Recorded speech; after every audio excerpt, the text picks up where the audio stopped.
நாம இப்ப இந்த வீடியோல எதை பத்தி பார்க்க போறோம் அப்படின்னா கரெக்டா வந்து டிஎன்பிஎஸ்சி உடைய பிளானர் இருக்கு இல்லையா, அதுல இன்னைக்கு வந்து பாத்தீங்க அப்படின்னா குரூப் 2 அண்ட் 2ஏவுக்கான நோட்டிபிகேஷன் ரிலீஸ் பண்ணிருக்கேன் அப்படின்னு சொல்லியிருந்தாங்க.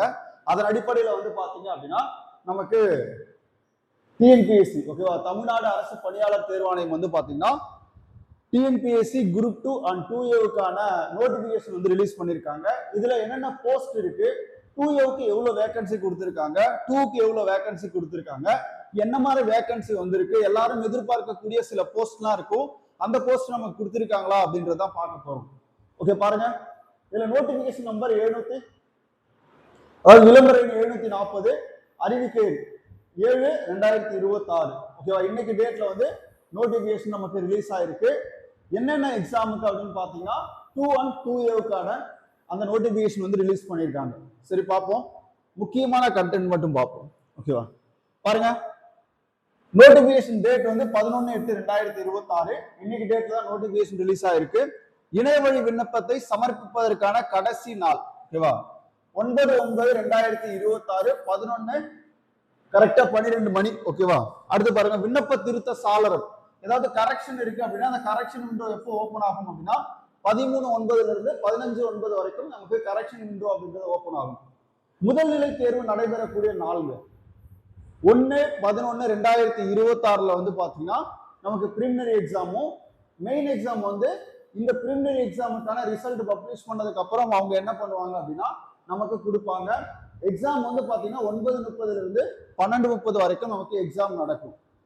ஓகே, இப்போ புதுசா விண்ணப்பிக்கிறவங்களுக்கு தான் இந்த ஒரு முறை பதிவு அது இருக்கும் ஓகேவா, ஒன் டைம் ரெஜிஸ்ட்ரேஷன் இருக்கும். ஏற்கனவே பண்ணவங்களுக்கு நமக்கு அந்த ரிஜிஸ்ட்ரேஷன் ஐடி பாஸ்வேர்டு வச்சு என்ன பண்ணிக்கலாம், லாகின் பண்ணிக்கலாம். ஓகே பார்ப்போம், இந்த நோட்டிபிகேஷன் அப்படியே பார்த்துக்கோங்க. ஓகே பாருங்க, 2ஏல வந்து பாத்தீங்க அப்படின்னா நமக்கு என்னென்ன போஸ்ட் கொடுத்துருக்காங்க அப்படின்னா உதவி ஆய்வாளர் தமிழ்நாடு தொழிலாளர் சார்பு நிலை பணி ஓகேவா. என்ன டிபார்ட்மெண்ட் அப்படின்னா லேபர் டிபார்ட்மெண்ட்ல கொடுத்துருக்காங்க 7 வேகன்சி. இந்த ஸ்டார் போட்டிருக்காங்க இல்லையா, இதுக்கு வந்து இங்க வேகன்சி இன்க்ரீஸ் ஆகும் அப்படின்றது அதிகம். துணை வணிக வரி அலுவலர் ஓகேவா, தமிழ்நாடு வணிக வரிகள் சார்நிலை பணி, இதுவும் ஒரு முக்கியமான வேகன்சி. இளநிலை வேலை வாய்ப்பு அலுவலர் மாற்றுத்திறனாளி அல்லாதவர்கள் ஓகேவா, இது ஒரு வேகன்சி கொடுத்துருக்காங்க.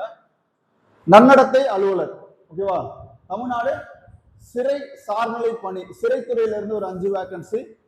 சார்பதிவாளர் ஓகேவா, இதை எல்லாருமே எதிர்பார்க்கக்கூடியது. தமிழ்நாடு சார்பதிவாளர் பதிவுத்துறையில 3 வேகன்சி இருக்கிறத ரொம்ப முக்கியமான ஒரு வேகன்சியா பார்க்கப்படும். நிறைய பேர் வந்து பாத்தீங்கன்னா இந்த வேகன்சிக்கு தான் போட்டி போடுவாங்க. அப்ப சார்பதிவாளர் சப் ரிஜிஸ்டர் கொடுத்திருக்காங்க. சிறை அலுவலர் ஆண்கள் அதே மாதிரி பெண்கள் ஓகேவா, தமிழ்நாடு சிறைத்துறையில இருந்து இதுல வேகன்சியை பார்க்கும்போது 3 வேகன்சி ஓகேவா, ஆண்களுக்கும் ஒரு வேகன்சி வந்து பாத்தீங்கன்னா பெண்களுக்கும் கொடுத்திருக்காங்க. சிறப்பு உதவியாளர் தமிழ்நாடு அமைச்சு பணி ஊழல் தடுப்பு கண்காணிப்புல ஒரு 2 வேகன்சி இருக்கு. மீதி எல்லாமே வந்து பாத்தீங்கன்னா தனிப்பிரிவு உதவியாளர் ஓகேவா. இந்த ஸ்டார் போட்டிருக்கிறது எல்லாமே பின்னடைவு பணியிடங்கள். இந்த ஆஷ் மாதிரி போட்டிருக்கல அது குறைவு பணியிடங்கள் மட்டும் ஓகேவா. இது இன்க்ரீஸ் ஆகலாம்னு அர்த்தம், இது பின்னடைவு பணியிடங்கள் நம்ம கொடுத்துருக்காங்க. ஓகே, 2ல வந்து பாத்தீங்கன்னா 2ல நமக்கு டோட்டலா 41 போஸ்ட் தான் இருக்கு. அவ பாருங்க 2ல எது வச்சிருக்காங்க அப்படின்னா முக்கியமா சப் ரிஜிஸ்டர் 2ல இருக்கு. 2ஏல பார்ப்போமா, 2ஏல வந்து பாத்தீங்கன்னா முதுநிலை ஆய்வாளர் தமிழ்நாடு பால்வள சார்பு நிலை கூட்டுறவு இந்து சமய அறநிலைத்துறை, இதெல்லாம் வந்து பாத்தீங்கன்னா நமக்கு வேகன்சி கொடுத்திருக்காங்க. கைத்தறி ஓகே, இது வந்து பாத்தீங்கன்னா முதுநிலை வருவாயாளர் ஆய்வாளர் ஓகேவா.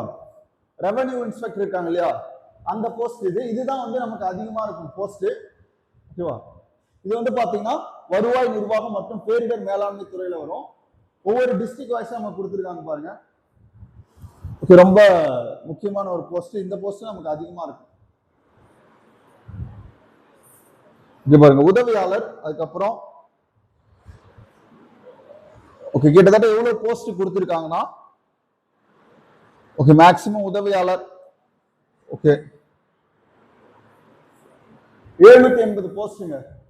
2ஏல வந்து பாத்தீங்கன்னா டோட்டலா 780 போஸ்ட் இருக்கு. இந்த மாதிரி கொடுத்திருந்தா அதுக்கு குறைவு காலி பணியிடங்கள், அது இன்க்ரீஸ் ஆகும்னு அர்த்தம். இந்த மாதிரி 2 ஸ்டார் கொடுத்திருந்தா சிறந்த விளையாட்டு வீரர்களுக்கான இடஒதுக்கீடு தேர்வுகள்ல தேவையான காலி பணியிடங்கள் குறைக்கப்பட்டிருக்கு அப்படின்னு அர்த்தம். ஓகேவா? இந்த சிம்பிள்லாம் கொடுத்துருக்காங்க இல்லையா, அப்படி கொடுத்துருந்தாங்க அப்படின்னா அதுக்கு எல்லாமே தனி அர்த்தம் இருக்கு. ஓகே பாருங்க, இல்ல வயது உச்ச வரம்பு மேக்சிமம் எல்லாருமே வந்து எலிஜிபிளான வயது உச்ச வரம்பு தான்.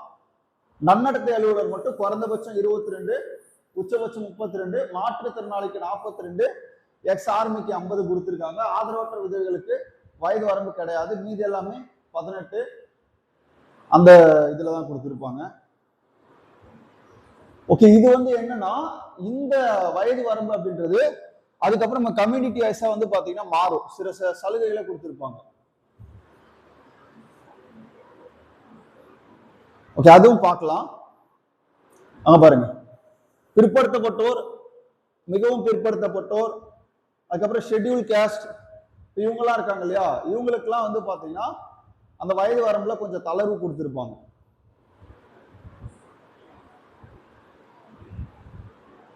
ஓகே பாருங்க, ஒவ்வொரு போஸ்டுக்கு என்ன மாதிரியான கல்வி தகுதி, உதவி ஆய்வாளர், பல்கலைக்கழக மானிய குழுவால் அங்கீகரிக்கப்பட்ட ஏதாவது ஒரு பட்டம். ஓகே, இது அப்படியே பார்த்துக்கலாம். பாருங்க, துணை வணிக வரி அலுவலர், இளநிலை கலை அறிவியல் அல்லது வணிகவியல் ஆகியவற்றில் பட்டம் கட்டாயம் பெற்றிருக்க வேண்டும். இளநிலை கலை அறிவியல் அல்லது வணிகவியல்ல கட்டாயம் பட்டம் பெற்று இருக்க வேண்டும். முதலாவது, அதாவது ப்ரிஃபரன்ஸ் வந்து ஃபர்ஸ்ட் இவங்களுக்கு தான் கொடுப்பாங்க. வணிகவியல் மற்றும் சட்டம் ஆகிய இரண்டிலும் பட்டம் பெற்றிருப்பதுடன் வரி சட்டத்தில் பட்டம் பெற்றிருக்கணும். இரண்டாவது வந்து பாத்தீங்கன்னா வணிகவியல் மற்றும் சட்டம் ஆகிய இரண்டிலும் பட்டம் பெற்றிருப்போம். மூன்றாவது, நான்காவது, ஐந்தாவது, ஆறாவது, இந்த மாதிரி 6 ப்ரிஃபரன்ஸ் வந்து இந்த போஸ்ட் கொடுத்திருக்காங்க. மற்ற எல்லாமே வந்து யூஜிசியால அங்கீகரிக்கப்பட்ட ஏதாவது ஒரு டிகிரி இருந்தா போதும். ஓகேவா? இப்ப இந்த மாதிரி நன்னடத்தை அலுவலரை பொறுத்த வரைக்கும் சோசியாலஜில நம்ம கொஞ்சம் படிச்சிருந்தோம், சோசியாலஜி டிகிரிஸ் வச்சிருந்தோம் அப்படின்னா இன்னும் எக்ஸ்ட்ராவா நமக்கு என்ன பண்ணுவாங்க அப்படின்னா அந்த ப்ரிஃபரன்ஸ் கொடுப்பாங்க. ஓகேவா? நார்மல் டிகிரிக்கும் நம்ம இந்த மாதிரி சோசியாலஜி டிகிரி முடிச்சிருந்தோம் அப்படின்னா நமக்கு ப்ரிஃபரன்ஸ் இருக்கும். இப்ப அந்த மாதிரி இருக்கவங்களுக்கு அது யூஸ் ஆகும்.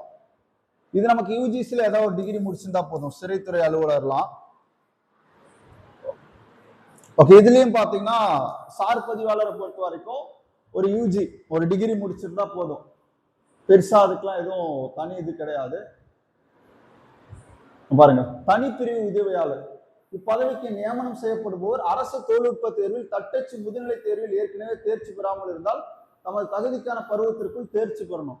இந்த மாதிரி இதுக்கெல்லாம் வந்து பாத்தீங்கன்னா நமக்கு டைப்ரைட்டிங் இருந்துச்சுன்னா கொஞ்சம் யூஸ் ஆகும், சுருக்கெழுத்து ஸ்டெனோ இருந்தாலும் யூஸ் ஆகும். குறைந்தபட்ச இளைஞரில் தேர்ச்சி பெற்றவர்களுக்கு முன்னுரிமை வழங்கப்படும். இந்த மாதிரி போஸ்டிங்க்கு டைப்ரைட்டிங் வச்சிருக்கவங்க, ஸ்டெனோ வச்சவங்களுக்கு வந்து ரொம்ப யூஸ்ஃபுல்லா இருக்கும். உங்களுக்கு என்னென்ன அந்த ஸ்பெசிபிக்கா வருதோ அது எல்லாமே கண்டிப்பா பண்ணிடுங்க. ஓகே, வேகன்சி அதிகமா கம்மியா அப்படின்னு பார்த்தோம்னா வேகன்சி கம்மி தான். பட் போன வாட்டி 600 தான் விட்டுருந்தாங்க, அதுக்கப்புறம் இன்க்ரீஸ் பண்ணாங்க.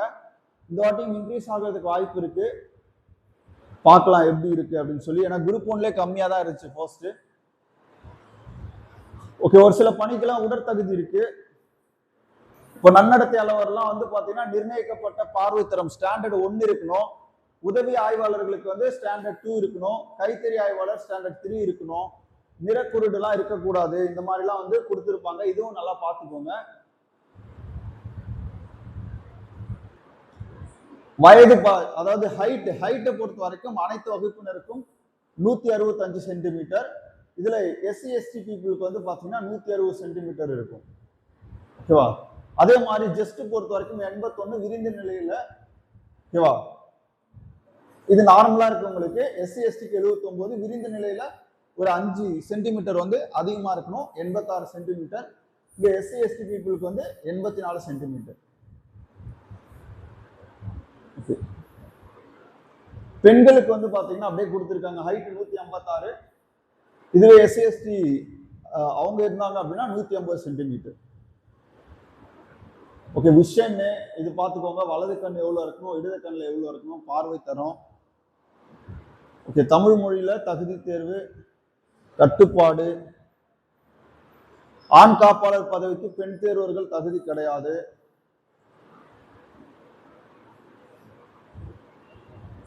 ஓகே, இதாங்க கொஞ்சம் டீட்டெயிலா பார்த்துக்கோங்க. இருக்க வேகன்சி இதுதான். ஓகேவா? ஓகே, மீதி எல்லாமே பெருசா இருக்காது. 2Aல இங்க பாருங்க, ஒருங்கிணைந்த குடிமை பணி ரெண்டுத்துக்குமே வந்து பாத்தீங்கன்னா பொது அறிவு ஜெனரல் ஸ்டடீஸை பொறுத்த வரைக்கும் உங்களுக்கு டிகிரி ஸ்டாண்டர்ட்ல இருக்கும். ஓகேவா? திறனறிவு மற்றும் மனக்கணக்கு இது வந்து 10th ஸ்டாண்டர்ட்ல இருக்கும். இது ஒரு 100 கொஸ்டின் இருக்கும். தமிழ் ஒரு 10ஆம் வகுப்பு தரேன்னு சொல்லியிருக்கானுங்க. 10ஆம் வகுப்பு தரத்துல கேட்பாங்களா அப்படின்னு தெரியாது. ஏன்னா நோட்டிபிகேஷன்ல 10ஆம் வகுப்பு தரேன்னு சொல்லிட்டு அவுட் சோர்ஸ்லாம் கேட்பாங்க. ஓகேவா? அப்ப தமிழ் இங்கிலீஷ் ஜெனரல் தமிழ் அல்லது ஜெனரல் இங்கிலீஷ் எடுத்தீங்கன்னா 100 கொஸ்டின், மொத்தம் 200 கொஸ்டின், 300 மார்க்கு, 3 மணி நேரம் வந்து பாத்தீங்கன்னா நமக்கு தேர்வு இருக்கும். குறைஞ்சபட்சம் 90. OMR பேஸ்ல தான் உங்களுக்கு எக்ஸாம் நடக்கும். ஓகே, பாருங்க. முதன்மை தேர்வு பொறுத்த வரைக்கும் பேப்பர் 1 தகுதி தேர்வு 3 மணி நேரம் நடக்கும். குறைந்தபட்சம் 40 மதிப்பெண் எடுக்கணும். அது வந்து பாத்தீங்கன்னா விரிந்திருக்கும் வகையில் இருக்கும். பேப்பர் 2 பொது அறிவு 300 மார்க்கு, 3 மணி நேரம், குறைந்தபட்சம் 90. இதுதான் நமக்கு வந்து போஸ்ட் போடுறதுக்கான அந்த மார்க். 2Aல பொறுத்த வரைக்கும் இது வந்து பாத்தீங்கன்னா உங்களுக்கு டிஸ்கிரிப்டிவ் எழுப்புகிற அதாவது வந்து எழுதுற வகையில இருக்கும். ஓகேவா? இது அப்ஜெக்டிவ் டைப்ல இருக்கும். சிபிடி தேர்வு முறை வந்து சிபிடி கொடுத்துருக்காங்க. கணினி வழி தேர்வு கம்ப்யூட்டர் பேஸ்ட் டெஸ்ட்னு சொல்லியிருக்காங்க. பார்ப்போம் எப்படி நடக்குதுன்னு. ஓகேவா? 2A பொறுத்த வரைக்கும் தகுதி தேர்வு வந்து பாத்தீங்கன்னா தமிழ் மொழி தாள் 1 10ஆம் வகுப்பு வரைக்கும், பொது அறிவு பட்டய படிப்புல ஒரு 150 கொஸ்டினும், நுண்ணறிவுல ஒரு 50 கொஸ்டின், மொத்தம் 200 கொஸ்டின், 300 மதிப்பெண், 3 மணி நேரம். சிபிடி டெஸ்ட், ஓகேவா? கம்ப்யூட்டர் பேஸ்ட் டெஸ்ட் இருக்கும். ஓகே, இதுல பார்ப்போம் பர்சன்டேஜ் எவ்வளவு எடுக்கிறாங்க. தகவல் பரிமாற்றம், வழக்கு. ஓகே, அவங்களோட வெப்சைட்ல போய் பார்த்துக்கலாம், ஒன்றும் பிரச்சனை இருக்காது. ஓகே, அவ்வளோதாங்க. ஓகே, நீங்க நோட்டிஃபிகேஷன் பார்த்துருக்கோம். இதில் உங்களுக்கு என்னென்ன தேவை அப்படின்றத நம்ம சொல்லியிருக்கோம். குறிப்பா முன்னாடி அப்ளை பண்ணுங்க. அதுவும் ஒரு விஷயம் இருக்கு. 2 பேரும் சேம் மார்க்ல இருக்கும்போது யார் ஃபர்ஸ்ட் அப்ளை பண்றாங்களோ அதை பார்ப்பாங்க. 2 பேரும் ஒரே சமயத்தில் அப்ளை பண்ணியிருந்தோம் அப்படின்னா ஹைட்டு, அதாவது டேட் ஆஃப் பர்த்லாம் பார்ப்பாங்க இந்த மாதிரி ஒரு போஸ்ட்ல போகும்போது. ஓகேவா? அதனால சீக்கிரம் அப்ளை பண்ணுங்க. அதுக்கும் ஒரு முன்னுரிமை அப்படின்றது இருக்கு.